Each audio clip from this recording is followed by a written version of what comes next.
Vous écoutez Doc Mayou et José. Avec le Doc et José Arsenault. Bon lundi, bienvenue dans l'émission Le Doc Mayou et José. Doc Mayou, bon matin. Madame Arsenault, salutations en ce début de semaine. Oui. On a eu toute une semaine la semaine dernière. Et on recommence dans des sujets très sérieux aujourd'hui. Mais savez-vous quoi? Je me rends compte que je pense que les auditeurs aiment ça. Des fois, on se dit, coudonc, c'est-tu lourd? En tout cas, moi, je me pose la question. Oh oui. Puis en même temps, l'émission, c'est pas racontez-nous votre joke du jour.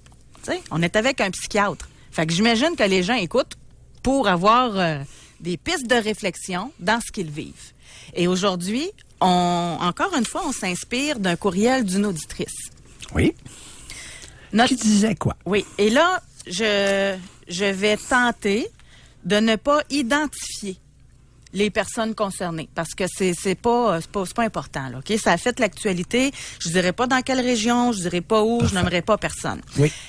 Elle s'inquiète parce que elle est la tante et son conjoint l'oncle d'une jeune fille, je dirais en bas de 20 ans, qui est décédée accidentellement. Je vais dire ça comme ça, OK? Oui. Bon, et là, c'est là qu'on va aller directement dans le vif de son questionnement. Comment vont-ils se remettre de la perte de leur fille? La mère crie tout le temps. Le père couche dans la chambre de sa fille. Et en plus, la sœur, la petite de 14 ans, elle n'est plus capable de voir ses parents en délire. J'aimerais, en compagnie du Doc Mayou, une émission sur le décès d'un être cher. Alors aujourd'hui, notre question, c'est jusqu'où avez-vous été perturbé par le décès d'un être cher? Si on commençait par dire qu'il y a deux sortes de décès, les décès attendus Oui. et les décès impromptus. Oui. Qui surgissent à l'improviste, qui n'étaient pas prévus au menu. Alors, décès attendus, les parents âgés, les personnes âgées. Les décès impromptus, les décès des enfants, des neveux, des nièces, des petits-enfants. Ça, c'est la première chose. Deuxième élément, c'est dans le deuil qu'on réalise la singularité des êtres humains. Il n'y a à peu près pas deux personnes qui vont vivre un deuil similaire de la même façon. D'où la complexité et l'importance de l'écoute. Troisièmement, le principal élément d'amélioration d'une réaction de deuil, qu'on se le dise, ce n'est pas une pilule, mais le temps. La maudite phrase plate, le temps arrange les choses. Dans les cas de deuil, c'est le principal allié. Alors, le principal allié dans une réaction de deuil ne sera pas une pilule. Ce sera le temps. Vous dites pas ça innocemment, hein, parce que moi-même, je l'ai entendu. Il y a des psychologues, en tout cas, je vais pas aller jusqu'à... En tout cas, des médecins qui proposent des antidépresseurs aux gens qui sont en deuil. Ça doit être à ça que vous faites référence? Avant, c'était les anxiolytiques, Ativan, Rivotril. Maintenant, c'est les antidépresseurs. Et plus souvent qu'autrement, ça gèle la bine de quelqu'un et retarde l'évolution. Je n'ai pas dit la résolution, l'évolution des réactions de deuil. Je te donne un exemple. La semaine dernière, aussi récent que la semaine dernière, il y a quelqu'un qui me consulte. Et il s'est occupé de sa grand-mère pendant 20 ans. Elle est décédée il y a quelque temps. Il a tendance encore, après un mois ou deux, à sentir la présence de la grand-mère à tout bout de champ dans l'appartement. Je lui dis, jusqu'ici, il n'y a pas de problème. Nous verrons l'évolution. Fait qu'il est reparti, puis je vais le revoir, puis on va voir. C'est ça, chacun vit ça à sa façon. Puis j'ai une question pour vous. C'est pas parce que quelqu'un semble bien vivre son deuil versus quelqu'un qui ne le vit pas bien. Je pense pas qu'on peut dire, en tout cas, j'ai hâte de vous entendre là-dessus, que c'est en fonction du lien que la personne a avec le décédé ou la décédée, là. Bien, il y a deux éléments. Il y a l'intensité du lien. Par exemple, perdre son enfant, oui, c'est le stressor, c'est la perte objectale la plus importante. La deuxième étant la perte d'un parent. Mais la première, c'est la perte d'un enfant. Mais y a-t-il une différence au niveau de la résilience? Y a-t-il des gens qui ont plus facilement ça, là? Alors, le premier élément à tenir compte, c'est la qualité du lien. Et le deuxième, c'est les qualités, écoute, les traits de caractère propres à chacun. D'où les réactions multiples. Alors, lorsque tu prends ces deux facteurs-là et que tu les combines, ça donne des réactions de tous ordres. Parce qu'il y en a qui se sentent quasiment coupables d'avoir bien vécu un deuil. Puis dans la même famille, ils se le font dire. C'est ça veut dire que tu l'aimais pas autant que moi je l'aimais, ou etc. Tout se dit, écoute, tout se fait, d'où l'importance de faire l'émission qu'on fait ce matin, afin de clarifier et de ne pas laisser trop à l'avant-scène les moins bons éléments de notre collectivité. Autrement dit, les hystériques, les personnes avec un faible jugement, on a avantage à ne pas les laisser trop glousser dans des réactions comme les réactions de deuil. Parce que ces personnes-là, les hystériques et les personnes qui ont peu de jugement, peuvent induire dans l'erreur beaucoup d'éléments et les acheminer, les perdre sur des pistes futiles pendant X temps. Il y a un auditeur, tu sais, ça peut même être physique, hein? La réaction, là.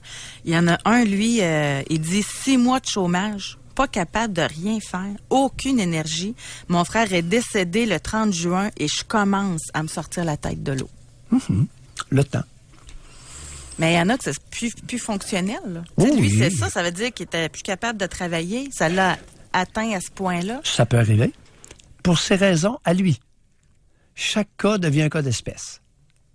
Qualité du lien, caractéristiques inhérentes à l'individu. Il y en a une, elle nous dit « Je me suis lancée dans l'alcool, les dépenses impulsives et la peur de presque tout. Les cordes, les colliers, ce genre de choses autour du cou de mes enfants. Encore aujourd'hui, après 6 ans, le suicide de ma mère a été une épreuve intense. Dès que quelqu'un parle de ceci, j'ai l'impression de devoir le sauver puisque je prends la mort de ma mère sur mes épaules. J'ai moi-même voulu mourir à plusieurs reprises. Aujourd'hui, je n'y pense plus, mais les séquelles sont toujours là. » Ouais, mais là, on se dirige vers des vers des problématiques intrafamiliales importantes. Alors, la mère, qui évidemment, ce n'était pas un décès attendu. Une mère qui se suicide, ce n'est pas un décès attendu, c'est un décès impromptu qui surgit à l'improviste et qui est d'autant plus marquant. Je n'ai pas dit nécessairement traumatisant, mais très marquant. Et les mères, que ça nous plaise ou pas, généralement, sont les personnes qui ont le lien le plus fort avec leur progéniture. Ce n'est pas le père. Alors, on a beau vouloir introduire les pères nouvelle vague, puis nous faire croire qu'ils sont importants, puis ils ont des liens avec le bébé, puis on fait du pot à pot, corps à corps, puis toutes ces niaiseries-là, ça va demeurer la mère, lorsqu'elle est bonne et légèrement maternante, est celle qui a le lien le plus important. Et c'est le bébé qui le réclame, c'est pas la société, là. Non, c'est ça. C'est pas des dictats, là. Une fille qui perd sa mère par suicide. Une fille qui perd sa mère par suicide, là, ouh! Bon, il y a un fils qui perd sa mère par suicide, ça peut laisser des marques. Mais chez une fille, peut-être encore plus. On en a une autre, elle dit... J'en parlais justement cette semaine, le suicide de ma tante, elle s'est pendue et comble du malheur. Sa fille de 13 ans l'a retrouvée. La scène était macabre, il y avait un bois à l'arrière de chez elle et elle s'est pendue du 4e étage de son balcon. Cette image me hantera pour le reste de mes jours. J'irai pas dans les détails, mais elle dit que l'image en tête qui reste.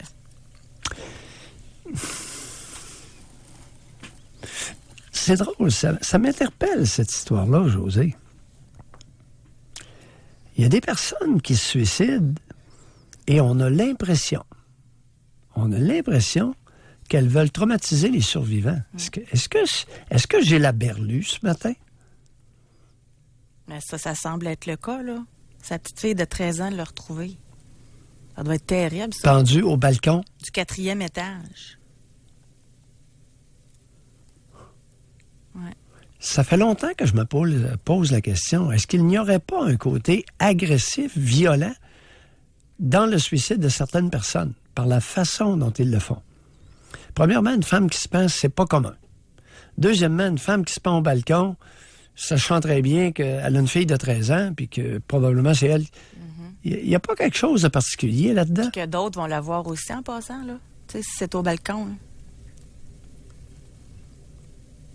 Bizarre pareil, hein, le couple de...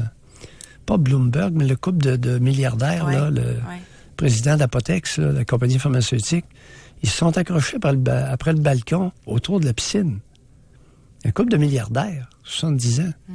C'est assez particulier. C'est oui. nébuleux encore, cette histoire-là. Oui. Mais il me semble que avant de faire un geste comme ça, t'as jamais pensé qu'il y a quelqu'un qui va te trouver? Il me semble que c'est assez élémentaire, là, pas nécessaire d'avoir... Je m'interroge. Je m'interroge sur... C'est pas clair, cette histoire-là. Là. Donc, on va aller à la pause. Au retour, c'est sûr, encore une fois, que c'est pas un sujet facile, mais ça va être nécessaire, je pense. Je pense que ça va aider beaucoup de monde aujourd'hui. Partager c'est ça, exactement. De caractéristiques. Jusqu'où avez-vous été perturbé par le décès d'un être cher? Pour rejoindre l'équipe du FM 93, composez le 670-9330. Jusqu'à 11h, au réseau Cogeco. Doc Mayou et José. Et José Arsenault. Avec le Doc et José Arsenault. Aujourd'hui, dans l'émission, on parle du deuil. Jusqu'où avez-vous été perturbé par le décès d'un être cher? Il y en a une... Oui. C'est parce qu'on vient de recevoir ça là, par courriel. Une amie écrit sur Facebook à son garçon décédé à tous les jours. Oui. Elle lui envoie des photos de lui lorsqu'il était vivant. Qu'en pensez-vous? Son garçon est décédé dans la vingtaine il y a 5 mois. Bon, il y a 5 mois, on s'énervera pas trop. Vous savez, un deuil pathologique commence à être pathologique généralement après une couple d'années. Surtout dans le décès d'un enfant. Alors, elle a ses raisons, et il s'agirait de savoir si ça lui fait du bien. On ne s'objecte pas formellement. Est-ce que ce qui serait important de savoir, c'est est-ce qu'elle progresse ou si elle est bloquée dans son évolution? Mais vraiment, là, ça prend une ouverture d'esprit incroyable dans les réactions de deuil. Ça peut être n'importe quoi. Vraiment n'importe quoi comme réaction. Tout ce que vous pouvez imaginer. Y compris à partir de Demrise qui apparaît sous le lavabo dans le Père Gédéon. Okay. Le Père Gédéon, après avoir perdu...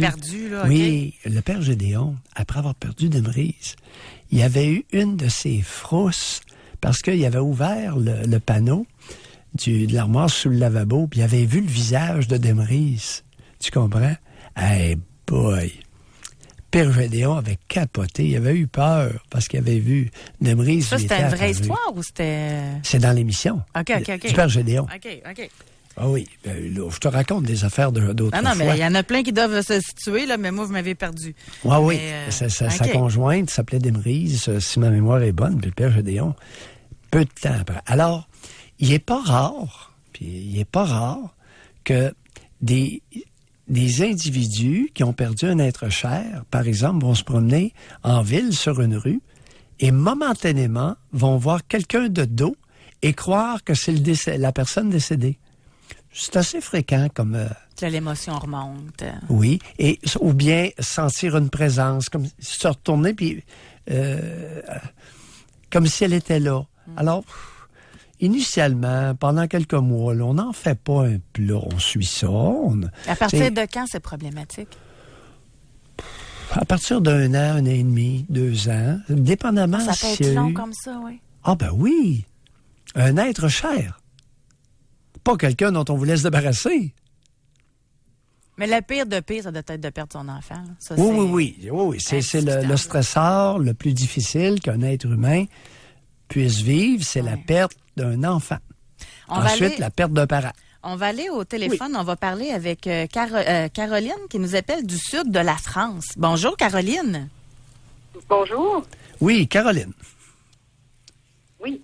On vous écoute. Alors, oui, si je me fie, là, vous êtes allé plutôt sur les êtres chers. Moi, je me suis fiée sur le début de votre émission qui était sur les traumatismes et comment ça nous transforme. Moi, j'ai vécu un écrasement d'avion, c'est-à-dire que j'étais pas dedans. C'est juste que j'étais là au téléphone, au bureau je travaillais pendant que ça s'est écrasé. Et il n'y a pas eu de survivants, etc. Et moi, de la façon que ça m'a transformé par rapport à mon rapport aux autres. Ils ont une expression en France que j'ai toujours trouvée rigolote, c'est s'enlever la peau de saucisson de devant les yeux. Oui. J'ai vu à partir de cette journée-là... Est-ce que vous voulez dire enlever ses lunettes roses? Oui, mais pas rose, genre on voit tout le monde gentil, c'est juste de voir la vraie réalité en arrière. Oh, oui, pas forcément qu'on était utopiste avant. Là. Oui, OK. S'enlever le saucisson devant les yeux. J'aime OK. ça, cette expression-là. Oui. Et c'est vraiment comme ça que je l'ai vu parce que suite à cet incident-là, j'ai vu la vraie nature humaine. Comment il y avait des gens extraordinaires qui se tenaient debout. Comment il y en avait d'autres qui pouvaient profiter de la situation. Oui. Et moi, ce que ça m'a apporté plus tard, c'est, je sais pas, je suis pas devenue profiler, là, on s'entend, mais je juge assez vite les gens et je les juge de la bonne façon. Là, je suis capable de voir quelqu'un qui me fait croire qu'il est très vertueux, puis dans le fond, il n'est pas, ou quelqu'un qui tient la route, etc., etc. Moi, c'est ce que ça m'a apporté. Mais attendez un peu. Comment vous expliquez le processus? En quel honneur que le fait d'avoir vécu au bureau l'écrasement d'un avion a pu enlever le voile devant vos yeux jusque-là présent? Ben, j'étais quand même assez jeune. J'avais à peine 24 ans. À 24 ans, oui, ça faisait déjà quelques années que je travaillais. Mais on a encore un peu de naïveté. On croit en la réalité, on croit en certains idéaux, etc., etc. Et là, on peut voir, c'est dans l'épreuve qu'on si vous utilisiez, Caroline, si vous utilisiez le « je » au lieu du « on », à 24 ans, « on », et si vous utilisiez le « je ». C'est ça. Mettez « je » partout. J'avais une certaine naïveté. J'étais plutôt jeune dans l'emploi, dans l'expérience, etc. Oui. Et c'était la première fois aussi que je vivais quelque chose d'aussi drastique. Oui. Là, j'ai pu voir les gens comme ils étaient vraiment quand ça va mal. En arrière du masque, quoi. C'est comme ça que je les ai vus. Et oui, mais allez-y, c'est intéressant. Ouais. Alors là, vous dites, j'ai vu les gens tels comme ils étaient lorsque ça va mal. Qu'avez-vous découvert? Vous avez mentionné qu'il y avait des personnes fortes, puis il y avait des profiteurs. Mais un peu plus concrètement, qu'est-ce qui s'est passé?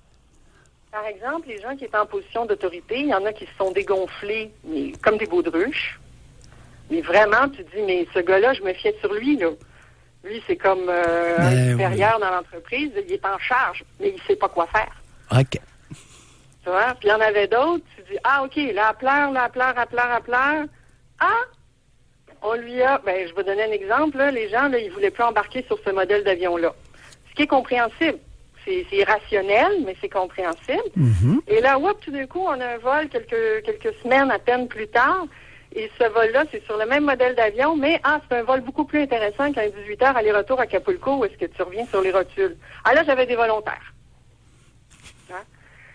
Et là, je me suis rendu compte, OK, toi, t'avais des larmes de crocodile à n'en plus finir, tu pleurais ta vie sur tous tes collègues. Mais là, ce que tu veux, c'est 4 jours sur la plage, et puis là, c'est bon. Là, t'as plus peur de rien, etc., etc. Là, ça m'a donné une espèce d'instinct, je sais pas, ou comme je dis, ça m'a enlevé mes illusions. Et là, je suis capable de voir les gens plus facilement comment ils sont dans la réalité. Caroline, pas forcément avoir besoin d'un drame pour voir. Mais au niveau physique aussi, hein, vous avez perdu vos cheveux. Oui, ça. Par chance, ils ont repoussé, là. Oui, mais c'est quand même spécial, hein, c'est... C'est parce que j'ai pas réagi sur le coup. On est plusieurs, l'équipe à qui c'est arrivé, on n'a pas eu de problème. Appelez ça de la résilience, appelez ça autre chose, je sais pas.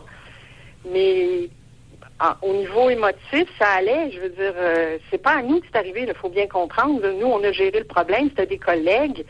C'est pas drôle, c'est pas amusant pour la suite. Mais il faut comprendre aussi que j'ai perdu personne de ma famille. Là je peux comprendre. Moi, j'ai eu des gens au téléphone. Comment ça m'amène à vous... ça m'amène à vous soulever un point. Qui avait installé un voile légèrement opaque devant vos yeux? Wow! Ben là, ma famille, j'imagine.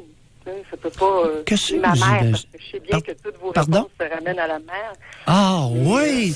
Ah bon, non, ça pourrait être votre père.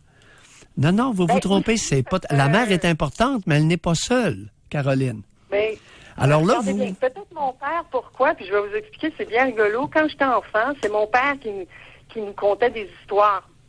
Ah!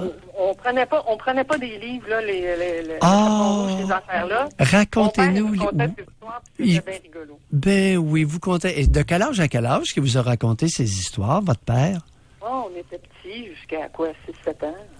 Oui, petit jusqu'à 6-7 ans. Si c'est intéressant.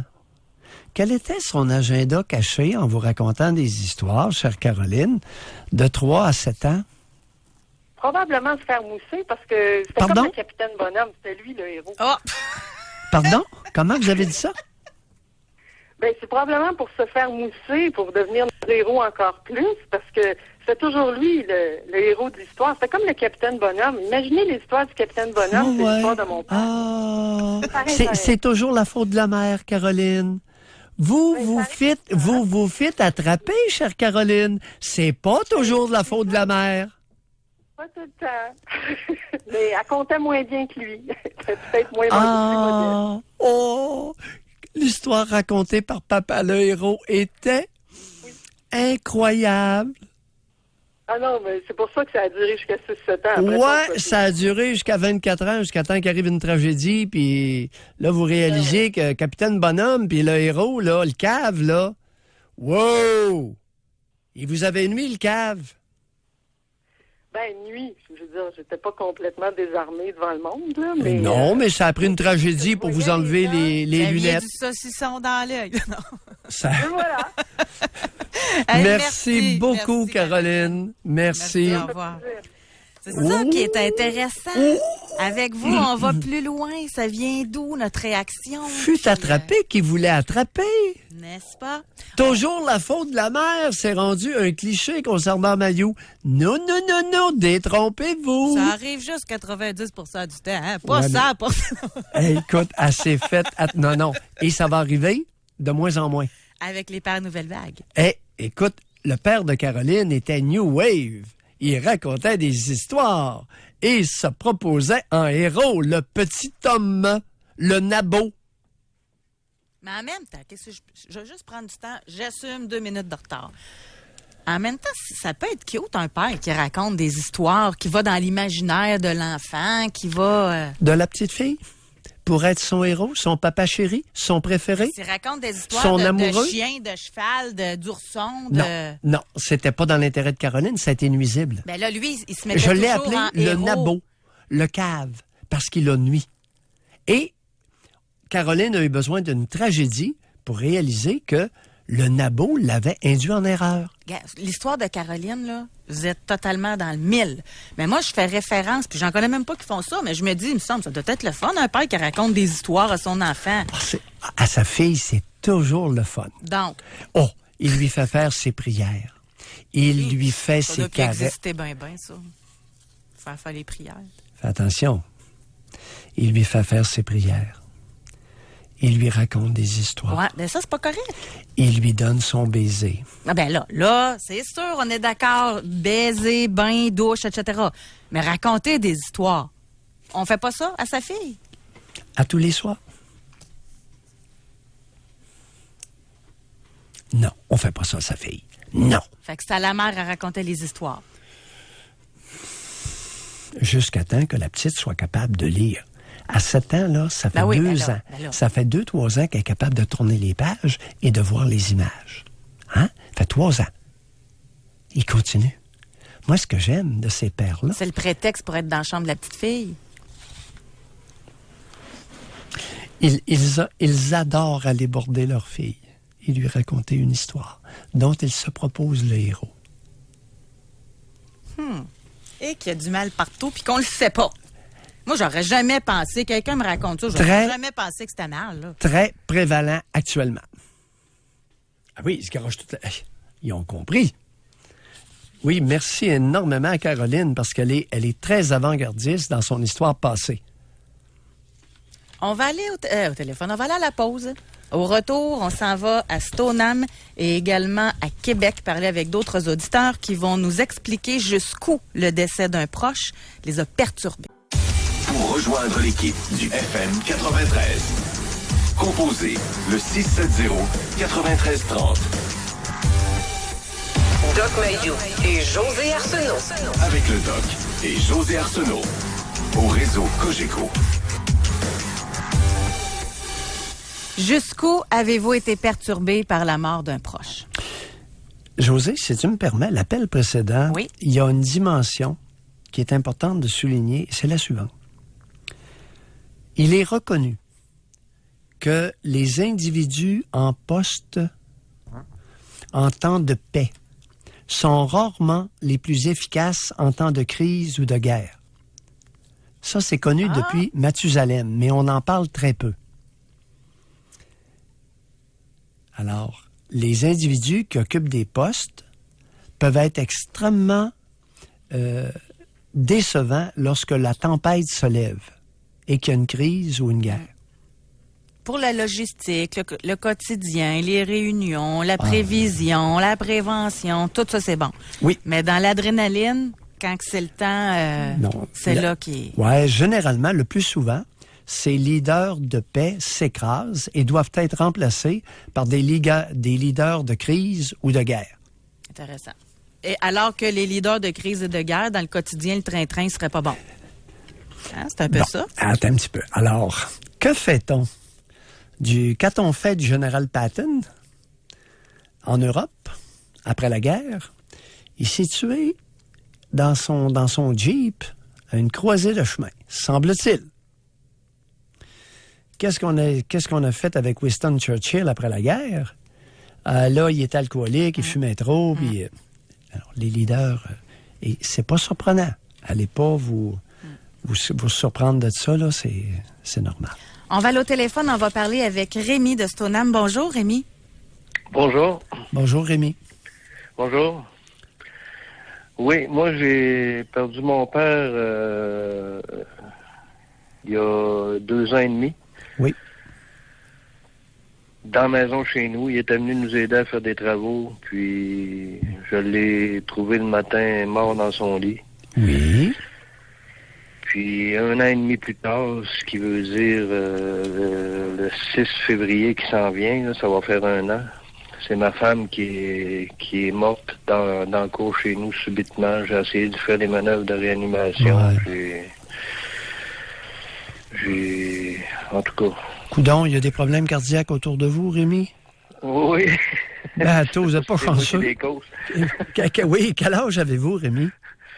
52 ans. 52. Puis Oui. votre père avait quel âge? Mon père avait 72. Il avait 72. Il n'était pas à bout d'âge non plus. Puis votre conjointe était-elle de votre âge? Ma conjointe était un petit peu plus vieille que moi. Là. Elle allait sur ses 55 ans. Oui. Eh bien. Puis, depuis ce temps-là, je suis plus capable de voir une sirène d'ambulance ou de policier. Ou... Oui. Qu'est-ce qui arrive? Alors, vous n'êtes plus capable? Oui, je viens. Je viens dans tous mes états, en sueur, en panique. C'est mon gros problème depuis que ces deux gens-là, ces 2 personnes-là proches de moi sont décédés. Mais attendez un peu. Oui, allez-y. Non, continuez. Je reviendrai, oui. Oui, je me suis découvert une force que je pensais pas avoir du temps du vivant de ma femme. Parce que c'est tout elle qui faisait dans la maison. Je dois l'avouer. Du ménage à aller jusqu'au... Mais qu'est-ce que vous vous êtes découvert? Je me suis découvert une force que je pensais pas avoir. Quand ma femme est décédée, je me suis dit, là, c'est fini. Moi aussi, je pars, je m'en vais, je me suicide, puis on n'en parle plus. Oui. Puis, je me suis trouvé une force, des forces que je pensais pas que j'avais. Comme? Au niveau administration, au niveau tenir la maison, Oh! tenir la maison, s'occuper de mes proches, Oh, ouais. voir à le bien-être. Avez-vous des enfants, Rémi? J'ai un fils unique, puis j'ai 2 petits-enfants, une petite fille et un petit garçon. Ça fait que depuis que votre conjointe est décédée, vous avez découvert que vous étiez capable de gérer votre budget, que vous étiez autonome, puis que vous étiez capable d'entraide. Oui. Hey, c'est pas fin ce que vous nous dites là matin, vous là? Comment ça, c'est pas fin? Ben, Rémi, qu'est-ce que vous pensez que je vais conclure? Je vais conclure que c'est mon épouse qui menait tout. Oui! Oui, mais c'est peut-être parce que je voulais qu'elle mène tout aussi. Ben oui. Et lequel de vos 2 parents était autoritaire et dominant? C'est mon père. Votre père c'est lui qui gérait tout, puis c'était un patriarche? Oui, c'est un vrai patriarche. Ben, Rémi. Fait que lui, oui, c'est bon, c'est le fun. Puis c'est bon de vous entendre rire. Depuis combien de temps que vous avez recommencé à rire? J'ai recommencé à rire, ça fait à peu près 4 mois. Bon.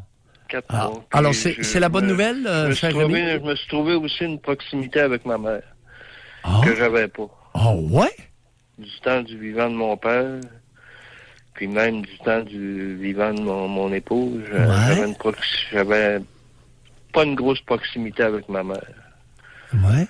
Pas que j'y en voulais pour quelque chose ou quoi que ce soit, mais j'avais plus de proximité avec mon père, puis avec mon épouse. Puis depuis que ces 2-là sont décédés, ben, je parle à ma mère pratiquement tous les jours, puis on a toujours de quoi se dire. Puis...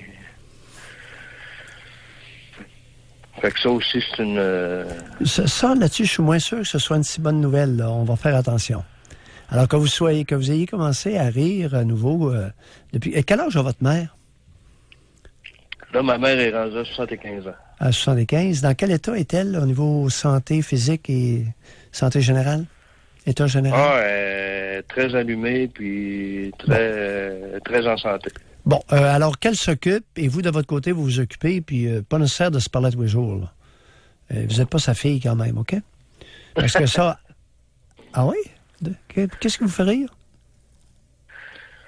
Non, ce qui me fait rire, c'est votre commentaire. Je suis pas sa fille. Je suis sûrement pas sa fille.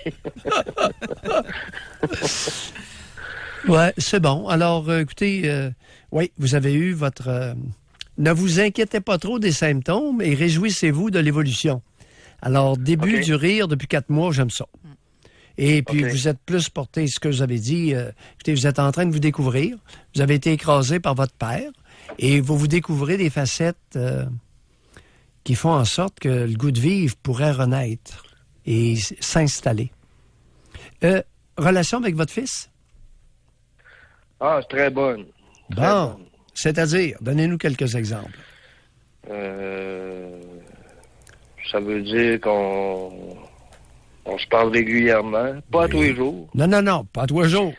Pas à tous les jours, mais régulièrement, puis on se compte nos petites aventures, nos petites mésaventures. Oui.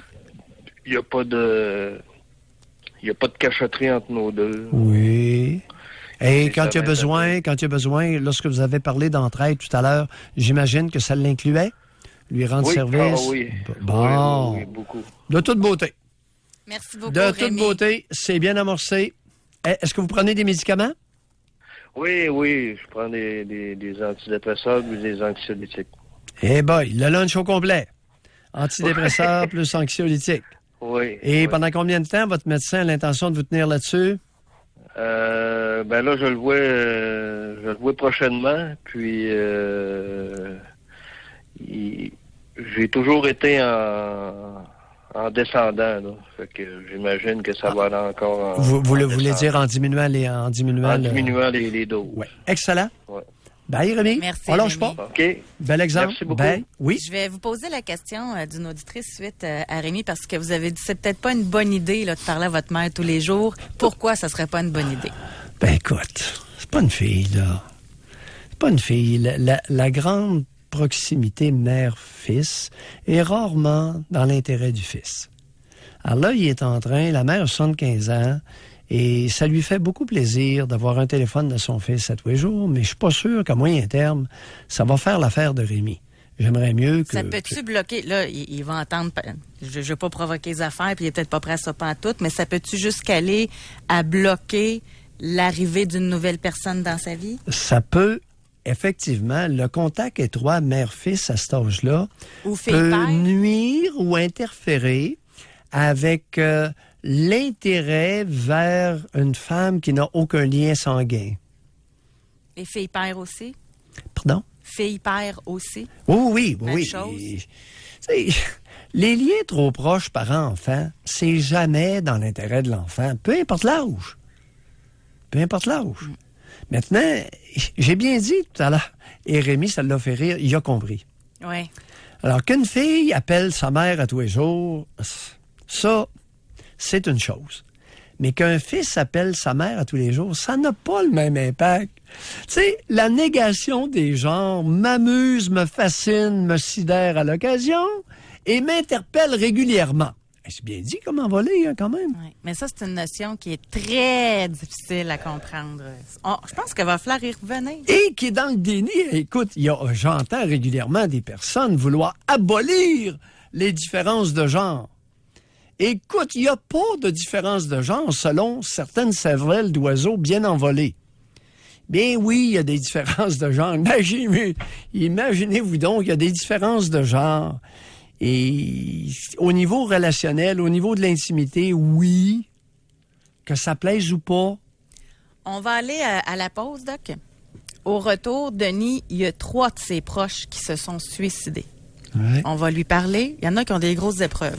Mais alors, Rémi, là, c'est pas anodin, là. Non plus. Bonhomme tomberait de mort, la conjointe tombe. Hey, un instant, là. Non, il y en a qui vivent ça Oui. dramatiquement. Oui. Et donc, on va aller à la pause publicitaire pour prendre le temps de parler avec Denis au retour. Vous pouvez aussi réserver votre circuit téléphonique jusqu'où le décès d'un de vos proches vous a affecté. Rejoindre l'équipe du FM 93. Composez le 670-9330. Doc Mayou et José Arsenault. Avec le Doc et José Arsenault. Au réseau Cogeco. José. Oui, allez-y, Doc. Oui, concernant l'appel précédent, le problème avec les antidépresseurs ici est sournois, pas les anxiolytiques. Ça, c'est l'équivalent de l'alcool, mais l'antidépresseur diminue la libido, l'appétit pour la sexualité, Oui. et souvent, chez beaucoup d'hommes, va donner un trouble d'érection. C'est pas tellement le temps, dans une réaction de deuil, de couper la libido d'un homme et de lui donner un trouble érectile. Parce que ça peut l'empêcher, éventuellement, à court ou moyen terme, d'établir une relation avec quelqu'un qui lui plairait.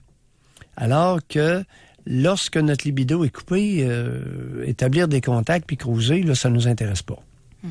Alors, c'est un peu un avertissement à la fois pour la collectivité et pour les médecins. Et j'utilise pas d'antidépresseurs dans une réaction de deuil parce que je sais, entre autres chez la femme, ça fait la même chose, ça coupe la libido. Ça prend du poids. Ça retarde la capacité d'orgasmer et ça peut vous faire prendre facilement un 30 à 60 livres. Les antidépresseurs, là, c'est à manipuler avec beaucoup de précautions. Ouais. OK? Là, ce qui a retenu l'attention Oui. de plusieurs, c'est quand vous avez dit c'est pas une bonne idée que le père lise des histoires aux petites filles. Là, vous avez vu là, le courriel exploser. Ben voyons donc, ça n'a pas rapport. Là, il y en a une, elle dit, je comprends pas ce que le doc insinue que tous les pères ont les idées tordues. Mon chum lit un livre à notre fille de temps en temps. Parfois, c'est moi, mais c'est sans arrière-pensée. Quand nos enfants sont capables de lire, on va quand même continuer à leur lire un livre. Ça nous permet de passer du temps de qualité avec eux, seul à seul. Voir que le père de la fille qui a appelé faisait ça consciemment pour être le héros et bécoter sa fille. J'aimerais que le doc élabore sur ce sujet, à savoir si les parents font tout consciemment avec de mauvaises intentions. On va retourner au téléphone, c'est sûr, mais j'ai trop eu de courriels. Bonne réflexion. Oui, bonne réflexion, madame. Sa réflexion est très bien amorcée. On n'ira pas plus loin parce que sa capacité d'en prendre plus est limitée. Okay. Alors, c'est bien amorcé et je le dis respectueusement. C'est parfait. Le courriel est complet. Belle réflexion. Continuez. Denis, bonjour, bienvenue dans l'émission. Bonjour. Bonjour, Denis. Doug, bonjour, Doug. Bonjour, Mme Josée. Oui. Moi, c'est arrivé 3 fois du côté de ma famille. Deux cousins, et puis mon frère. Oui. Mon premier cousin, j'ai sûr que j'étais pas vraiment proche de lui. C'était du côté, c'était un garçon de Mamorin. C'est sûr que je l'ai connu, je l'ai côtoyé assez souvent, mais j'ai pas su, je savais pas pourquoi, les raisons de tout. Le deuxième cousin... Attendez un peu, il est décédé de quoi? Je sais pas, je pense que c'est des médicaments, il a pris des médicaments. Je suis pas certain, là. Ou c'est une pendaison, je sais pas. Là. Est-ce qu'il s'est suicidé ou pas? Il s'est suicidé, oui. Bon, j'ai vu ça. OK, continuez, mais vous n'étiez pas proche de lui. Continuez. Deuxième cousin. Pas vraiment. OK. Le deuxième cousin, j'étais un petit peu plus proche. Oui. Parce que sa confirmation, j'étais son parent de confirmation. C'est lui qui m'en avait demandé. Oui. Et puis, j'ai pas été obligé, mais j'ai été demandé pour aller l'identifier. Identifier le corps à la morgue? Oui. Non, dans son appartement. Oh, identifier le corps à son appartement. Oui, et lui, il s'était pendu avec une cravate dans le garde-robe. Ouais. Et quand est-ce qu'on va arrêter de vendre... Quand est-ce qu'on va arrêter de vendre des cravates, là? Écoutez, moi, là, on veut contrôler les armes à feu, puis on laisse les cordes puis les cravates en circulation. Puis là, les couteaux. Non, pendu avec une cravate. On comprend votre point. Oui. Non, mais c'est important de le mentionner, là. Alors, ici... Parce que, je veux dire, quand quelqu'un se pend avec une cravate dans le garde-robe, là, il n'est pas de bout, là. Il est à genoux. J'ai tout imaginé, la scène. Ça fait que... Écoutez, Denis, pour vous rassurer... Denis, à l'hôpital où j'ai fait mes résidences en psychiatrie, José, on a eu un patient, imaginez, qui a réussi à se pendre sous son lit avec un drap. Hey. Sous son lit? Oui, vrai comme vous êtes là. Ouais. Il a attaché le drap après le pied du lit, il s'est mis ça autour du cou, puis là, il a poussé avec ses pieds. Non, écoutez, quand... harakiri, là, bon, oui. Alors, correct, on continue. Puis le troisième, c'est mon frère. Oui. Puis c'est lui que... c'est sûr que ça m'a plus atteint, parce que lui, j'étais très proche de lui. Il avait 5 ans plus vieux que moi. J'étais un petit peu... comment dire, je suivais un petit peu son chemin dans la vie. On était les 2 plus petits de la famille, mais les 2 plus petits qui faisaient les plus sportifs, mettons. Attends un peu, les plus petits de taille ou les 2 plus jeunes? De taille. OK, de taille. Les 2 plus petites tailles. Oui, les autres, ils ont toutes à peu près 5 et 10, 5 et 11. Denis, là, vous nous parlez du lien. La cause de décès de votre frère, il est décédé comment? Il y avait des problèmes. Son problème, c'est parce que il se trouvait de la merde. Parce Denis... il s'est suicidé? Non, Denis, il est décédé comment? Il s'est tiré une balle de vin dans la bouche. Une balle de vin dans la bouche? À quel endroit Oui, qui était quand il s'est tiré? À son chalet. OK. Et qui l'a trouvé? C'est la police qui l'a trouvé parce qu'il y a quelqu'un qui était allé pour cogner, pour aller le voir, puis il n'y avait pas de réponse. Puis ils ont appelé la police. Les polices. Écoutez, il y a combien de temps que c'est arrivé, Denis, ça, la balle de vin? C'est arrivé en 2002. Écoutez, les vins, ça court pas les rues. C'est un vieux fusil. C'est un vieux fusil, oui. C'est un vieux fusil. Il y avait ça encore, puis... Ouais. En tout cas, c'est parce que lui, il se trouvait de la merde. Il l'a écrit d'une lettre. C'est parce qu'il y avait le côté pédophile là-dedans. Puis c'est ce que je comprends pas aujourd'hui, que il y en a qui disent que les pédophiles, là, ils se trouvent normal. Lui, il se trouvait de la merde. Ben oui. C'était de la merde. Il était de la merde pour lui, puis il a écrit dans sa lettre, il dit, vous brûlerez cette merde. Bon. Puis moi, souvent, après ça, je rêvais à lui, que je montais au chalet, à son chalet à lui, puis que j'arrivais dans la porte d'entrée, je cognais à la porte, je regardais par la porte d'entrée, il y avait une petite table à ses fenêtres. Oui. Il était assis du côté il était à côté gauche de la petite table. Oui. Puis là, il me regardait, mais moi, je le voyais avec une face verte, laite, toute. Parce que je suis allé l'identifier à l'hôpital, moi, parce que c'est lui qui... Ouais. Quand je l'ai identifié à l'hôpital, c'était pas beau à voir, là. Mais... Puis, un moment donné, j'ai rêvé à lui, puis je voyais la face comme il faut. Fait que moi, pour moi, l'histoire auriez-vous pu refuser, compte tenu que c'était tiré une balle dans la tête, auriez-vous pu refuser de l'identifier puis qu'on utilise sa fiche dentaire pour l'identifier? Oui, quelqu'un qui se fait sauter à la calotte, je suis pas sûr que je me présenterais là pour l'identifier. Voyons. Que non, moi. Hein, Denis, entre nous autres, là, entre nous deux, là, puis José. Oui, je suis d'accord avec vous. Ça n'a pas de bon sens, ça. C'est traumatisant pour tout le monde. C'est sûr que c'est pas beau. C'est pas bon à voir, mais moi, peut-être que je me suis dit, c'est peut-être la dernière fois que je vais le voir. Denis. Puis après ça, non, mais des fois, on fait des choses que... C'est justement la raison pour laquelle on en parle. Il y a des comportements qui se sont produits qu'on aurait avantage à ne pas répéter. Alors, aller identifier quelqu'un qui s'est tiré une balle dans la tête, José, moi, non, il y a une fiche dentaire, là. Que ça serait non, là. Non! Ben moi, je voudrais pas garder cette image-là en tête. Voilà. Moi, j'aimerais mieux garder l'image d'avant, là. Bon. Deuxièmement, si ça peut vous rassurer, Denis, ça m'est déjà arrivé dans ma pratique que quelqu'un qui était accusé de pédophilie se soit suicidé. Alors, votre frère n'est pas le seul, là. Non, parce que aller en prison, c'est pas une sinécure pour tout le monde. OK? Surtout pas. Alors, il y a des individus qui, oui, effectivement, lorsqu'ils ont une tare importante, vont préférer s'enlever la vie que de vivre les conséquences. Ben, je comprends tout ça, là, je veux dire. Oui. Puis, comme mais qu'est-ce que vous faites de bon, là? Oui, racontez un peu. Qu'est-ce que vous faites de bon, là? Là, ça fait longtemps que c'est arrivé, ça, là, ces histoires-là. Ben, ça fait 15 ans. Ça fait 10 ans, pour 15 ans. 16 ans. Ça va faire 16 ans le 8 février. Oui. Alors, qu'est-ce que vous faites de bon, là? Moi, je travaille, je suis chauffeur d'autobus scolaire. Oui. Et? Êtes-vous content? Aimez-vous ça?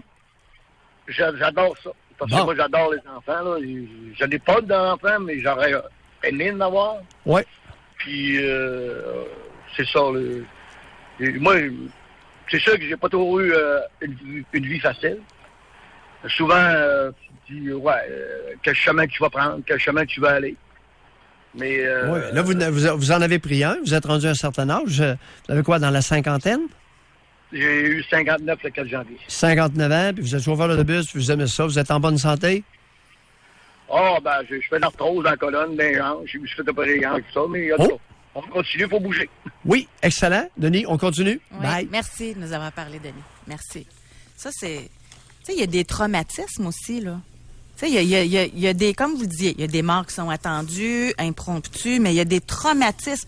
Trouver quelqu'un ou aller identifier quelqu'un comme Denis a eu à le faire, même si tu connais pas personne, ça va te traumatiser. Fait qu'imagine en plus quand tu as un lien affectif avec cette personne-là. C'est pas l'idée du siècle. Il y a parfois des intervenants qui manquent de jugement. Écoutez, probablement que le frère de Denis était méconnaissable. Tu peux pas tirer un coup de vin, là. Un coup de vin dans la bouche, un coup de vin, c'est l'ancêtre du 12. Bon, puis c'est plus fort qu'un 410, puis sauf erreur, c'est pas loin d'être aussi fort qu'un 12. Alors, ça fait un dégât important. Ouais. Bon, ça défigure quelqu'un. Mais c'est quoi l'affaire de... Écoute, il y a encore... Vous avez une fiche dentaire, s'il vous plaît. Vous n'avez pas un autre moyen? Ouais. On va aller à la pause, Doc. Tu sais, et au retour, on va parler avec Stéphanie et Karine. Pour rejoindre l'équipe du FM 93, composez le 670-9330. Doc Mayou et José. Avec Doc Mayou et José Arsenault. Au réseau Cogeco. Jusqu'où la mort d'un être cher vous a affecté, perturbé? C'est notre question aujourd'hui. On va aller au téléphone, on va parler avec Karine qui nous appelle de Sorel. Bonjour, Karine. Bonjour. oui, bonjour, Karine. Bonjour. En fait, c'est moi qui vous ai écrit là, pour vous dire que ma tante a s'est suicidée et elle s'est rendue du haut de son balcon. Là. Oui. Ça fait à peu près 22 ans. Karine, on va vous interrompre parce que vous n'êtes pas sur le bon canal. Votre ligne coupe. Donc, on va juste changer de canal. Vous êtes revenu puis ça va être agréable pour tout le monde. Continuez. OK, parfait. Donc, c'est ça, c'est moi qui vous ai écrit pour ma tante qui s'est suicidée, là, qui s'est pendue en bas de son balcon. Oui. Ça fait à peu près 22 ans de ça. Ma tante travaillait dans un hôpital. Puis je crois qu'elle avait un problème psychiatrique, puis à chaque fois qu'on essayait de la faire rentrer à l'hôpital, elle réussissait à ressortir. Oui. Et la dernière fois, le psychiatre l'a laissé sortir, puis elle s'est suicidée le lendemain.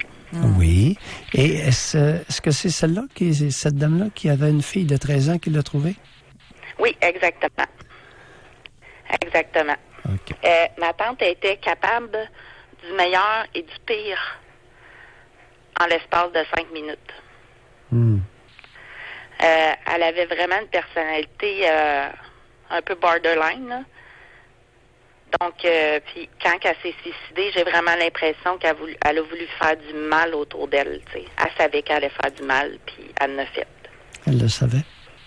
Oui, je pense que oui. C'est toujours, à titre de psychiatre, c'est une question que je me pose régulièrement, ça, Karine. Et je le dis de façon modeste. Il y a des personnes qui se suicident en éclaboussant l'entourage, en traumatisant l'entourage. Peut-être ils n'y ont pas pensé, mais peut-être qu'ils y ont pensé aussi. Et vous dites, sur quoi vous basez pour dire que votre tante voulait faire du mal autour d'elle?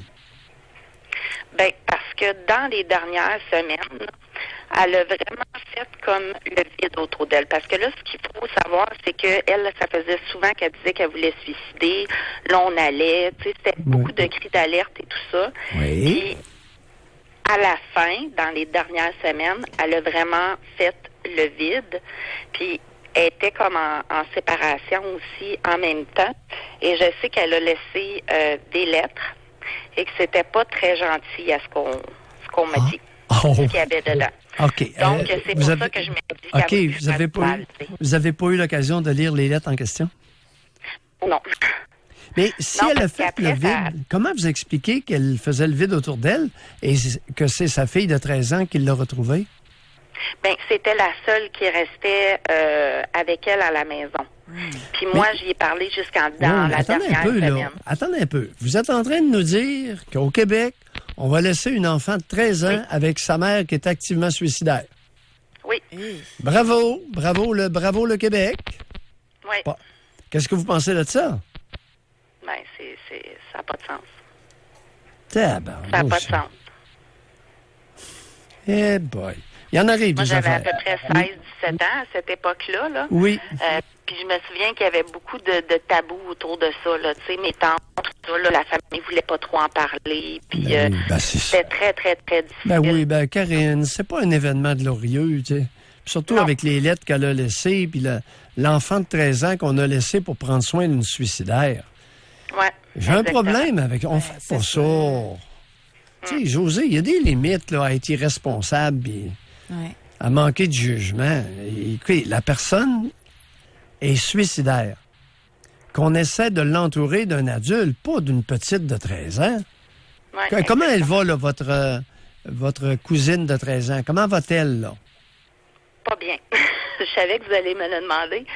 Elle, en fait, elle a reproduit la même chose que sa mère a reproduit. Elle n'est pas suicidaire, par contre, mais c'est une petite fille qui n'aura jamais une belle vie. Là, là, je dis une petite fille, mais rendue une femme, c'est un adulte. Oui. Elle a 2 enfants, mais c'est dans la misère. Il n'y a rien d'agréable là. On n'est pas surpris, hein? Non, pas surpris du tout. Écoutez, tranquillement. C'est pour ça qu'on en parle. Oui. On en parle parce que on ne laisse pas une enfant de 13 ans pour veiller sur la sécurité de sa mère suicidaire. On ne fait pas ça. Jamais. Merci, Karine. Jamais. Merci n'importe quoi, mais pas ça. C'est incroyable les décisions qui se prennent, autant dans le milieu médical que dans la famille. Mais ça sert ni la suicidaire, ni l'enfant. Ça fait juste du trouble pour tout le monde. Exact. Il n'y a aucune logique là-dedans. Puis on a des ressources. Écoute, c'est pas arrivé. Mais peut-être que les gens ne voulaient pas non plus dénoncer. Ils se disaient, si on enlève son enfant, c'est sûr qu'elle va... Il y avait peut-être tout ça. Ça devait être complexe. Sans enlever l'enfant. L'enfant peut dire à sa mère, là, wow, moi, là, j'aimerais aller à l'école tranquille, la tête tranquille, là, puis je comprends que tu traverses une période difficile, mais on va, tu sais, c'est aux autres, là, de fournir un environnement. plus favorable à ton état. Puis quand ça ira bien, je vais revenir. On va parler maintenant avec Stéphanie. Bonjour. Bonjour. Stéphanie. Oui. On vous écoute. OK. En réalité, mon vrai nom, c'est Jocelyne. J'ai décidé de dire mon vrai nom. C'est correct. Moi, à 20 ans, mon père est décédé accidentellement, électrocuté, en arrière de la maison familiale. Je dormais, ma mère m'a réveillée. J'ai vu mon père dans un état, vous imaginez, bleu. Puis j'ai toujours eu cette image-là qui m'a resté. Vous aviez quel âge, Jocelyne? Vous aviez quel âge? 20 ans. Pardon? J'avais 20 ans. Lors de l'électrocution de votre père, vous aviez 20 ans. Exact. OK, continuez. Et puis, ça a été évidemment, ma mère, rapidement, elle s'est dépêchée pour le décès. C'est tout elle qui a géré ça, puis les choses à peu près sont parties. Et moi, j'étais plus capable de voir la maison, plus capable de voir le terrain. J'étais obligée de partir au bout de 3 mois. Je vous dirais, après 2 semaines, j'étais allée m'expatrier en campagne, en nature. J'avais rien qu'envie de me suicider.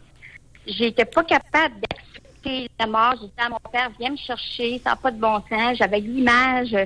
Je me posais des questions sur la mort, c'est quoi?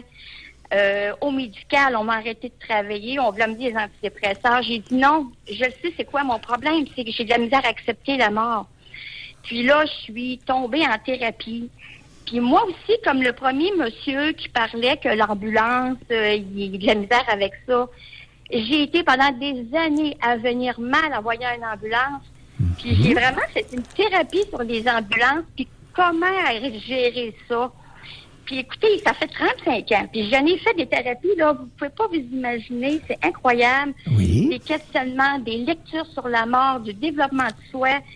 Puis, regardez, c'est drôle, le 11 janvier, là, ça a fait 35 ans. Puis depuis décembre 2012, j'ai repris la maison familiale et je suis tellement bien. Puis je vois tellement plus ça comme ça. Mais ça a été un processus long pour moi parce que peut-être que moi, j'étais excessivement sensible. Je ne sais pas. On me disait que dans l'inconscient, vu que j'étais à moitié réveillée, j'avais vu des images. Aujourd'hui, je les vois encore, mais j'ai plus mal. Stéphanie, j'aurais une question pour vous, puis j'aimerais vraiment ça, parce que pour moi, c'est dur à comprendre. Doc Mayou, sûrement que c'est clair, mais qu'est-ce qui fait que parce que vous êtes en deuil, vous avez envie de vous suicider? Bien, il faut dire que moi, Dr Mayou, j'étais très proche de mon père. On était très belle complicité. Quand j'avais des choses qui n'allaient pas, j'en parlais à mon père, puis mon père disait, moi, à ta place, je ferais ça, mais c'est toi qui décides. Tu sais, j'étais comme un libre arbitre que j'appréciais beaucoup chez mon père. On était très proches au niveau de discussion, tandis que ma mère, c'était une discussion beaucoup plus fermée, c'était plus autoritaire. Donc, pour moi, quelque part, quand mon père est parti, c'est comme si j'avais perdu mon confident de jeune adulte, vous comprenez? Oh, plus que ça. Plus que ça. Peut-être. Mais en tout cas, moi... C'est votre ton, peut-être. Non, mais j'étais proche de mon père. On avait des beaux dialogues. Non, mais... plus, là. Jocelyne, on s'aimait. On s'aimait. Non, mais on s'aimait en tant que père et fils. Je veux dire, c'est pas... On s'aimait beaucoup. On avait chacun des choses qui nous ressemblaient. Oui. Puis, ça faisait que dans les discussions, à comparer de ma mère, c'était beaucoup plus facile et aisé de discuter avec lui. Est-ce qu'il préférait discuter avec Jocelyne ou avec sa conjointe? Ben non, parce que c'était 2 caractères différents. Fait que c'est sûr que c'était plus facile de discuter avec moi. On était 2 caractères pareils. Eh oui. Ah, le caractère. Effectivement, José a soulevé un point qui ne marche pas dans votre histoire. D'un côté, vous nous avez dit que vous aviez de la difficulté à accepter la mort, mais que vous aviez envie de vous suicider. C'est incompatible, ça ne marche pas ensemble. Est-ce que dans les nombreux intervenants ont cliqué là-dessus? Moi, je vais vous dire qu'est-ce qui m'a amené à vouloir me décéder. Non, attendez un peu. Attendez un peu, une affaire à la fois. Oui. Difficulté à accepter la mort et envie de se suicider, ça ne va pas ensemble. C'est incompatible. Est-ce qu'il y a déjà quelqu'un qui a cliqué là-dessus? Vous avez vu des nombreux intervenants. Moi, on a travaillé beaucoup par rapport à la mort et accepter la mort. Jocelyne, est-ce qu'il y a quelqu'un qui s'est rendu compte que c'était incompatible d'avoir de la difficulté? Non, on m'a jamais parlé de ça. Tu trouvais pas ça étrange? Ben, c'est parce que les idées suicidaires, c'était dans les premières semaines. Oui, Après ça, attendez. J'ai de la difficulté à accepter la mort, mais j'ai juste envie de me suicider. Ouais. Ça marche pas, Jocelyne. C'est la première chose en quelques minutes, là. C'est incompatible. Ça marche pas. Pourquoi ça marche pas? Pourquoi vous aviez de la difficulté supposément à accepter la mort avec une envie de vous suicider? Donc, c'était facile pour vous d'accepter la mort. Vous aviez envie de vous suicider. Oui, mais pour moi, c'était la façon plus simple de me libérer de cette douleur-là. Oh, la douleur de la perte de votre père. Parce que c'était comme pour moi aller retrouver mon père dans l'au-delà. Mais je le sais bien. Vous l'aimiez beaucoup. Vous l'aimiez beaucoup.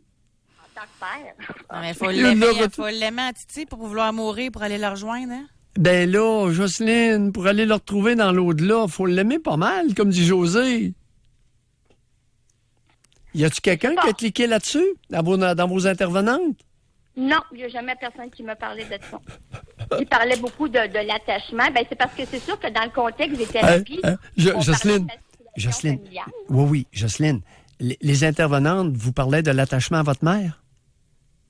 Ben, un petit peu indirectement, parce que c'était quand même opposé, là.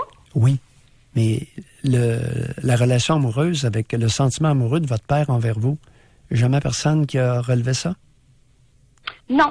Puis je peux pas vous dire que je me sentais en amour avec mon père. C'était mon grand ami. Jocelyne. Ben oui, mais c'est comme ça que je me sentais. Oui, mais José a trouvé... Oui, je le sais, mais on gratte un petit peu, là. Parce que ça fait longtemps, on peut en parler. Bon. Oui, on peut en parler un peu. Ça fait longtemps que c'est arrivé. Mais écoutez, Jocelyne, vous avez 20 ans. Vous voulez mourir pour aller le retrouver dans l'au-delà. Faut-tu l'aimer? Ben oui, je l'aimais, mon papa, mais tu sais, pourquoi c'est pas de l'amour, là? Ben, voyez. Ben là, expliquez-nous comment, si c'est pas de l'amour, vous aviez envie de mourir pour aller le retrouver dans l'au-delà. Je vais vous dire sincèrement, c'était l'image de mon père qui était le plus troublant pour moi. L'image d'un homme mauve, défaite. C'est ça qui a été dur pour moi à... Ben oui, mais raison de plus pour ne pas aller le retrouver dans l'au-delà. C'est tout à coup que vous partez pour l'au-delà, et puis encore la face mauve, on fait quoi? On tourne de bord? J'ai pas pensé à ça. Oh! Elle n'y a pas pensé. Ça prend Mayou, le tordu, pour penser à des affaires comme ça.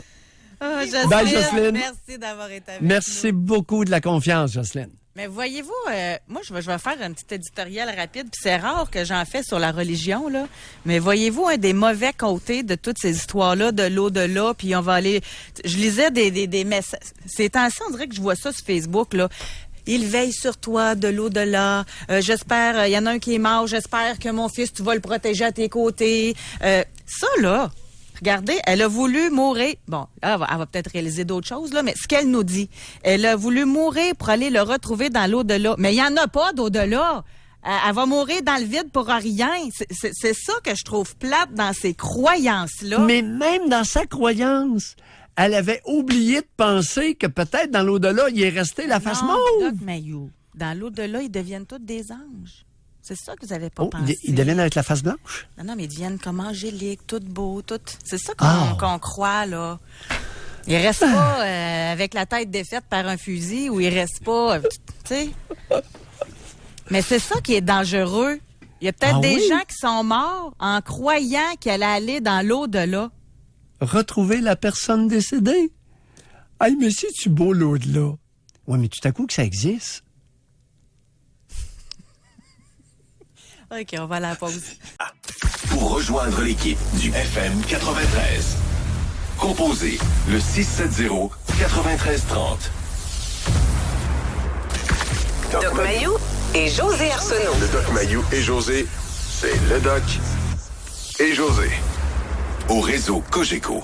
Jusqu'à quel point le décès d'un être cher vous a perturbé? C'est notre question d'aujourd'hui. On est rendu loin. Oh, ça nous permet de gratter profondément, même dans certains cas. Je pense que Jocelyne, c'est ça, va avoir beaucoup de réflexions dans les prochains jours. On va parler maintenant avec Claude qui nous appelle de Magog. Bonjour, Claude. Bonjour. Bonjour, Claude. Oui, c'est ça. Écoute, moi, mon père s'est suicidé en 2016, en juillet 2016. Il avait 49 ans. Lui, il avait beaucoup des problèmes. Il y a eu des accidents de travail puis des accidents de voiture, puis il y avait gros du dilodite, là, des morphines puis des médicaments forts. Là. Puis il y avait juste plus de vie depuis plusieurs années. Ouais. Puis il était pas capable de passer par-dessus. Ma mère l'a quitté, puis ça faisait 32 ans qu'ils étaient ensemble, fait qu'il a fait une tentative. On a réussi à sortir ma mère de la maison pendant qu'elle était hospitalisée, mais même pendant l'hospitalisation, il refusait les traitements carrément. Puis il a même dit au psychiatre, parce que j'ai de la famille proche qui s'est suicidée, il a même dit au psychiatre là-bas que il était bon à rien, puis que même que son beau-frère et sa belle-sœur se sont suicidés même après avoir sorti de là, tu sais. Ouais. Puis c'est ça, dans le fond, un mois après, il s'est pas manqué, là, il a fait une overdose de dilodide, puis de tout ça, là. Mm-hmm. Quel âge avez-vous, Claude? Moi, j'ai 30 ans. 30 ans. Bon, on était quand même assez proches en âge. Oui. Ben, je remarque que votre père avait 20 ans lorsque vous êtes né. C'est ça. Ouais. Puis, j'ai pas trouvé ça rough sur le fait. J'étais beaucoup fâché contre lui qu'il ait fait une première tentative au début, là, tu sais. Oui. Puis, ma mère, elle s'en veut encore, là, de l'avoir quitté, là. Je trouve ça dommage. Parce que, Claude, si vous n'avez pas d'objection, on va laisser votre mère de côté, là. Oui. OK? Je comprends votre grand cœur puis votre amour filial pour votre mère, mais on va se limiter à vous. Alors, vous étiez... la réaction de votre mère, là, c'est une autre affaire. Okay. Vous étiez fâché de la première tentative. Oui, parce que, tu sais, je trouvais qu'il faisait du mal à tout le monde, pas à moi, à cause de ça, tu sais, parce que ma mère, elle essayait de s'en remettre d'avoir une meilleure vie pour elle. Êtes-vous capable? Non, je sais, mais, oui. C'est pas facile de laisser votre mère de côté, hein? Non, mettons que... Claude, vous avez 30 ans, vous allez commencer à penser à vous, puis votre mère, c'est un autre paire de manches. OK? Oui. Il y a beaucoup d'intervenants, il y a beaucoup de support, il y a un filet social, il y a toutes sortes d'affaires pour votre mère. Moi, j'aimerais ça qu'on prenne soin de vous, là. Que vous preniez soin de vous et qu'on s'attarde à vous. OK. Alors, vous étiez fâché de la première tentative. En quoi ça vous touchait, sa première tentative de suicide? Ben, c'est parce que mon père était très manipulateur. Ça, je m'en suis rendu compte tard en âge. Oui. Puis il voulait toujours avoir sa raison à lui. En donc, quoi ça vous touchait, Claude? Ben, je veux pas, ça m'a fait de la peine parce que il a fait ça parce qu'il pensait juste à lui, dans le fond. Là. Ça me choquait pour ça. Là. Vous pensez que votre père, qui avait un syndrome douloureux chronique important, au point d'être invalidé, ne pensait qu'à lui? Ben, c'est l'impression que j'en ai. Là. Est-ce qu'il y avait vraiment beaucoup de douleur, votre père? Parce que pour prendre du dilodide et ces cossins-là, habituellement, on donne ça dans des syndromes douloureux importants, chroniques et importants. Est-ce que votre père avait... C'était la vraie douleur qu'il avait? Ben, il était invalide, mais on pense qu'en dernier, il était rendu pas mal accro à... Il y avait du dilodide puis de l'hydromorphine. Oui, mais Claude, en tout cas, pas facile, hein? Non, c'est... Pas facile, Claude, parce que vous êtes pogné dans un magma. Et parlez-nous de vous un peu. Qu'est-ce que vous faites dans la vie? Puis avec quoi vous avez du plaisir, vous, là? Je suis mécanicien de camion. Oui, mécanicien. Oui. J'ai 4 enfants moi-même, puis on s'amuse quand on taponne ses chars à la maison, puis on fait de l'entretien. Là. Oui. Alors, vous avez du fer au feu à la maison? Oh, on est occupé pas mal. Est-ce que ce serait pas une bonne chose de continuer à vous occuper ainsi? Ben, c'est sûr. Là. Et laisser votre mère de côté? Oui, ça aiderait beaucoup. Ça aiderait beaucoup, hein? OK. Bye, Claude. Merci. Je pense que, regardez, Claude, à l'occasion, dans certaines circonstances, il est important d'être égoïste, c'est-à-dire à penser à soi avant de penser aux autres. Parce que vous avez avantage à penser à vous. Savez-vous pourquoi? Il y a 4 enfants qui dépendent de vous. Oh! Alors, vous pensez à vous, puis les autres vont s'arranger et vous allez être disponible à vos enfants et à votre conjointe. OK. Est-ce qu'on est d'accord jusque-là? Oui, je suis très d'accord avec vous. Bye. Merci. Merci. Doc, je pense qu'on est dans le programme PIP. Je pense qu'il avait besoin de votre permission parce qu'il n'a pas ostiné longtemps. Hein? Il le savait très bien. Eh ben, il y a de... Oui. Il y a des femmes au Québec qui sont légèrement envahissantes. Un euphémisme qui veut dire le contraire. Puis là, je sais pas si c'est le cas là, mais souvent, peut-être, après le décès du père, peut-être que la mère prend le fils pour un petit mari aussi. Puis vient en compétition avec sa conjointe, il est père de 4 enfants. Non, il n'y a plus de place pour la grand... Selon moi, la conjointe de Claude va être contente de votre commentaire et de votre suggestion. Il y en a en masse des intervenantes pour sa mère, à Claude. Il y en a rien qu'en masse. D'après moi, vous allez recevoir une carte de remerciement de la conjointe de Claude. Je me fais des films dans ma tête. Oui. Je me fais des films. Non, je pense qu'on a mis le doigt sur quelque chose, là. Hey, l'égoïsme, ça a sa place. Je pense à moi parce que je dois survivre et être disponible à 4 qui dépendent de moi. Et la mère vieillissante, il y a en masse de ressources pour elle. On n'en manque plus au Québec de ressources pour ces femmes-là. Pas besoin du fils. Ça doit pas être facile, par contre. Il est occupé, le fils. Faire tirer le trait, là, ça doit pas être évident. Écoute, il était parti pour nous parler d'elle sans arrêt. T'as-tu vu à des raps? Ben même dans ses réponses, il parlait au « on », pas au « je ». On pense que, on pense... Là, je me dis, on sait c'est qui ce qui complète le jeu. Oh oui. Oui. Hey, merci encore une fois à tout le monde de votre participation. Sujet lourd, mais encore une fois, on comprend plein de choses. Je pense qu'il va falloir revenir sur les pères qui lisent des histoires à leurs filles parce qu'on est inondé de courriels de gens qui sont complètement en désaccord avec votre façon de voir. Alors, ils ont peut-être raison. On le sait pas. Merci beaucoup, Alex. Merci beaucoup, Olivier, membre de l'équipe. Merci, Doc Mayo. Et bien sûr, à vous tous, c'est vous qui faites l'émission. Merci d'avoir pris le temps de nous téléphoner et d'écouter. À toi aussi, José Arsenault. Merci. À demain.